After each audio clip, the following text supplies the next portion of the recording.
अरे दाद्या पुण्याला कामाला जाते ते मजा यायला का तुझी? व्हायला पगार बिगार चांगला असेल का रे तुला तिथं? व्हायला का 20,000 रुपये पगार आहे?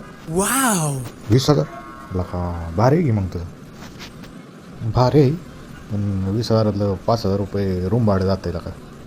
Oh my god. होय. तरी पण 15,000 रुपये राहतील लागतं तुझ्याकडं?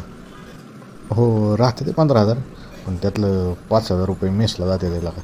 What? होय का? तरी पण 10,000 रुपये राहते ते 10,000 रुपये 10,000 राहते ते त्यातलं 5,000 रुपये घरी पाठवावं लागतं त्याला का? Oh my god. अर तरी पण लागा 5,000 तर राहत असतील की 5,000 5 राहते ते पण वर खर्च पण लागतो की जरा त्याच्यामुळे 5,000 रुपये पुरत नाही तर काय त्याच्या गाव दिलं का इकडं गावाकडेच बरं आहे आपलं.